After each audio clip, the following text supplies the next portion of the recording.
महाकुंभ में जब महाअनुष्ठान के दौरान तमाम तस्वीरों के साथ घूम रही थी, आप लोगों को तमाम जो तस्वीरें हैं वो दिखाने की कोशिश कर रही हूँ, तो मुझे एक बहुत खास व्यक्तित्व मिल गए हैं और मैं उनके पास ही अब आपको लेकर सीधे चलती हूँ। अब क्योंकि जब हम महाकुंभ में आते हैं और महाकुंभ की बात करते हैं तो हम साधु संतों का जिक्र सबसे पहले करते हैं, और जब हम संत कहते हैं तो हमारे जहन में जो तस्वीर आती है वो सबसे पहली तस्वीर होती है गेरुआधारी संत की, जिनके हाथ में रुद्राक्ष होगा, कमंडल होगा। लेकिन यहाँ पर एक दूसरे ही, ये देखिए, हरे कृष्णा, ये देखिए कौन मिल गया हमें। ये देखिए हमें कौन मिल गया। देखिए मैं भी महाकुंभ से जुड़ी हुई तमाम रंगत जब ढूंढने की कोशिश कर रही थी तो मेरे को तो आप मिल गए, मतलब डिजिटल बाबा। आप देखिए ना, इस वक्त अगर डिजिटल पर कोई छाया हुआ है तो ये है वो डिजिटल बाबा है। और हाँ, आप मुझे पता है कि आप थोड़ा बहुत व्यस्त हैं इस वक्त, लेकिन थोड़ा समय सुदर्शन के दर्शकों के लिए भी। हाथों में स्टिक, मोबाइल फोन और यूथ का सबसे बड़ा अट्रैक्शन डिजिटल बाबा, ये कॉन्सेप्ट संत के साथ कैसे जुड़ता हुआ नजर आता है? इसके पीछे का उद्देश्य ये है कि हमने देखा है सोशल मीडिया पर जो यंग एज है बहुत भारी संख्या में मौजूद है। वो वहाँ पर दिन में 2 बार 3 बार 4 बार जाते हैं, स्क्रॉल करते हैं, फीड्स देखते हैं। तो मुझे लगा कि उन्हीं की दुनिया में अगर उन्हीं के तौर तरीकों से घुल मिल करके उनसे बातें करें, उनसे जुड़ें, उनसे संवाद करें, धर्म आध्यात्म की बातें उनके बीच बताएं, उन्हें समझाएं, तो वो अनायास कुछ न कुछ बातें सुनेंगे, देखेंगे, समझेंगे। यही सोच करके हमने अपनी ये कोशिश शुरू की। 2017 से हमारी यात्रा चल रही है। ऐसे मेरा नाम है स्वामी रामशंकर, बट अब मुझे डिजिटल बाबा के नाम से लोग जानते हैं। स्वामी जी, कहाँ से हैं आप? और आपने जैसे कहा कि कॉन्सेप्ट यूथ को देखकर आया, सोशल मीडिया पर यूथ सबसे ज्यादा रहता है, लेकिन जब हम यूथ की बात करते हैं और बाबाओं की बात करते हैं तो फिर सनातन को डिजिटल प्लेटफॉर्म पर ले आना, ये बहुत अभी लाइव में ना 2 चीजें बहुत घुल मिल गई हैं। एक तो रियलिस्टिक अप्रोच और दूसरा फ्रेंडली अप्रोच। तो रियलिस्टिक ये है कि आप ऐसे रहो कि सबको लगे कि आप उनके जैसे ही हो, किसी दूसरी दुनिया से आए हुए नहीं हो। दूसरा कि रियलिस्टिक, जो आप हो जैसे हो, एक तो वैसे रहो, और थोड़ा मैत्री भाव के साथ अगर घुल मिल के रहेंगे तो जो जनरेशन गैप होता है, एज गैप के कारण बच्चे दूर भागते हैं, वो दूर भागने की उनकी कोशिश खत्म हो जाएगी, बल्कि वो आपसे घुल मिल करके आपके करीब आएंगे, आपसे बात करेंगे, आपके साथ अपने प्रॉब्लम शेयर करेंगे। तो मैं चाहता हूँ कि फ्रेंडली बाबा बन के रहूं बच्चों के साथ, जो यंग एज है 18, 20, 16, 17, 8, 10 आयु के जो वर्ष आयु के जो बच्चे हैं, उनके साथ भी खेलना हो तो खेलो, बातें करो, सीखो, सिखाओ, समझाओ। और इन सब के पीछे यही है कि जो बाबाओं को लेकर के एक दिल में मन में समझ बनी हुई है कि ये तो एक अलग तरह की जिंदगी जीते होंगे, इनसे मिलना जुलना, घुलना, बात करना।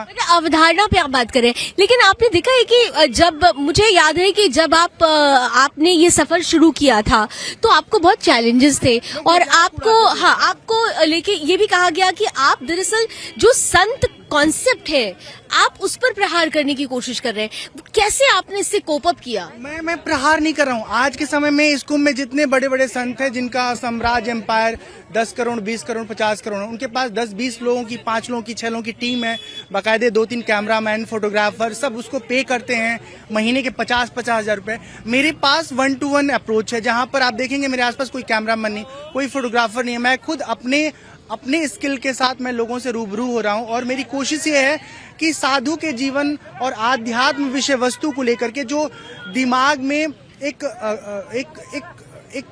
अजीब सी समझ है कि ये कितनी कठिन चीजें हैं, वो कठिन चीजें नहीं है। साधु भी आम लोगों की तरह जिंदगी जीते हैं, बस उनके जीवन की प्राथमिकता अलग होती है, और दूसरी कि वो आपके साथ घुल मिल सकते हैं। लेकिन एक चीज है ना, जब हम संत या साधु महात्माओं की, थोड़ा हम चलते हैं आगे, साधु महात्माओं की बात करते हैं, संतों की बात करते हैं, तो देखिए उनकी कठिन तपस्या, उनका जप, उनका तप, ये बहुत मायने रखता है। तो क्या डिजिटल बाबा के जीवन में भी ये जप दप कठिन तपस्या ये है? रहा मेरे जीवन का जो आरंभ काल रहा, उसमें मैं 7 वर्ष तक हिमालय क्षेत्र में रह करके गुरुकुलों में पढ़ाई किया, उपनिषदों का ज्ञान प्राप्त किया, और बहुत कठिन, एक ऐसा दौर जहाँ पर ना तो पेपर हमें मिलता था, ना टेलीविजन मिलता था, ना हम सिनेमा देख सकते थे, ना बाहर शॉपिंग के लिए जा सकते थे। तो एक बहुत ही अनुशासित जिंदगी होती थी। हमारे साथ ब्रह्मचारिणी पढ़ती थी, लेकिन हम 3 साल तक एक दूसरे से हेलो हाय सीताराम नमस्ते मतलब ऐसे फ्रेंडली नहीं हो सकते थे। हमारा बहुत सेपरेशन था कि आप सिर्फ पढ़ेंगे और अपने क्लास में पढ़ के अपने रूम में चले जाएंगे। तो कठिनाइयाँ और अनुशासन बहुत अच्छे से हमने पालन किया आचार्य परंपरा में। और फिर पढ़ लिख करके जब मैं देखा कि अब मुझे लोगों के साथ अपने नॉलेज को शेयर करना है, तो ऐसे में ये सोशल मीडिया मुझे सबसे सशक्त इफेक्टिव साधन दिखा। कुंभ के डिजिटल बाबा तो आप भी है ना। यूथ के लिए अगर हम यूथ को साधना से जोड़ना चाहते हैं, उस सनातन से जोड़ना चाहते हैं, तो फिर यूथ को तो यूथ जैसा बनकर ही उसे प्रेजेंट करना होगा ना। आध्यात्मिक व्यक्ति के ज्ञान के पहलू को दिखाइए कि वो कितने ज्ञानी है, उनकी समझ कितनी शार्प है, कितनी ट्रांसपेरेंट वो आध्यात्म के बारे में समझ रखते हैं, कैसे वो आध्यात्म का प्रचार प्रसार करें। अब केवल एक बहुत सुंदर लड़की है और वो साध्वी बन गई है, तो चारों तरफ उसकी सुंदरता के गुण गाए जाए, ये कोई बड़ी उपलब्धि नहीं है कुंभ की। कुंभ की ये उपलब्धि है कि इस पूरे भीड़ में कौन ऐसा व्यक्ति जो पूरी मोह माया से हट करके बिल्कुल बिना प्रदर्शन की जिंदगी जी रहा है। हम क्योंकि यहाँ पर डिजिटल बाबा की बात कर रहे हैं, तो थोड़ा सा डिजिटाइजेशन पर भी आ जाते हैं। बहुत तरीके से देखा गया, बहुत सारे लोगों ने कहा कि अब तो एआई की दुनिया है, और जब एआई की दुनिया आएगी तो व्यक्ति का जो मूल है वो खतरे में पड़ जाएगा। मतलब आपके अंदर की जो चीजें हैं, जो क्वालिटी है, वो मर जाएगी। आपके अंदर की जो सोच है वो मर जाएगी। आपने तो बस चैट जीपीटी लगाया, आपने अपनी काम करवा लिया, रोबोट को बुलाया, अपना काम करवा लिया। क्या आपको लगता है कि ऐसा? दो तरह के लोग होते हैं। एक होते हैं लेबर क्लास, मतलब उनको सिर्फ ऑर्डर दोगे और जितना बोलोगे सूद बराबर उतना नाप नाप के करेंगे। एक होता है क्रिएटिव क्लास, जो चिंतन करता है, वो हमेशा अव्वल रहेगा। एआई हो चाहे सॉफ्टवेयर हो, चाहे जो भी आप ऑटोमेशन बना रहे हैं, वो सब किसी उन्नत मस्तिष्क का परिणाम है। कोई कंप्यूटर नहीं बना सकता, कोई सॉफ्टवेयर नहीं बना सकता। तो इसलिए रचना धर्मिता और चिंतन शैली और चिंतन सामर्थ्य को कभी कोई यांत्रिक सामर्थ्य छू नहीं पाएगा। इसलिए चाहे कुछ भी टेक्निकली हम ग्रोथ कर जाएं, लेकिन जो मानव मस्तिष्क का सामर्थ्य है उसे कभी यंत्र नहीं छू पाएगा। चलिए, thank you so much Digital Baba. आपने लास्ट में जो बात कही ना कि मानव मस्तिष्क को नहीं छू सकता है, क्रिएटिविटी को कभी कोई खत्म नहीं कर सकता, और ये जो क्रिएटिविटी है उसने यूथ को बहुत अट्रैक्ट करके रखा। और मुझे लगता है कि जिस मैसेज को लेकर आप आगे बढ़ रहे हैं, वो मैसेज भी हमारे यूथ तक जरूर जाएगा। एक आखिरी कोई संदेश आप सुदर्शन के दर्शकों को देना चाहेंगे? मैं सिर्फ इतना कहना चाहता हूँ, कुंभ में आप आ रहे हैं तो प्रार्थना है आपसे, जो ही बाबा नजर आ जाए बस उनके पास बैठिए और कम से कम 2 मिनट बात करिए, जबरदस्ती बात करिए। अगर वो भगाए तो गोड़ पकड़ के बैठ जाइए, कहीं बाबा जिंदगी का मामला है, कुछ सवाल है, उसका उत्तर दीजिए। ये तमाशा नहीं है कुंभ, ये कुंभ ज्ञान खोज का एक माध्यम है, साधन है। तो आप लोग जो इतने लोग भीड़ लगाए हुए ना,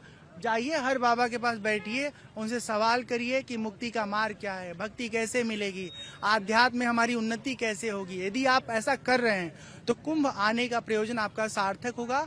अन्यथा आप केवल एक मेला घूमने आए हैं, और मेला में जैसे आए थे, अगर आप बाबा लोगों से सवाल जवाब करके अपने जिज्ञासा को शांत करते हैं तो आप जीवन में उन्नति प्राप्त कर रहे हैं, आप अपनी खोज की यात्रा में सफल हो रहे हैं। अन्यथा केवल मेला देखने आए, मेला देख के चले जाएंगे। जैसे आप घर से आए थे खाली हाथ, वैसे खाली हाथ घर लौट जाएंगे। तो प्लीज आप सबसे प्रार्थना है, जो भी बाबा जी लोग नजर आए जिससे आपका कनेक्शन बन पा रहा है, उनसे सवाल जवाब करिए, ताकि बाबा जी लोगों को भी कुछ बोलने का मौका।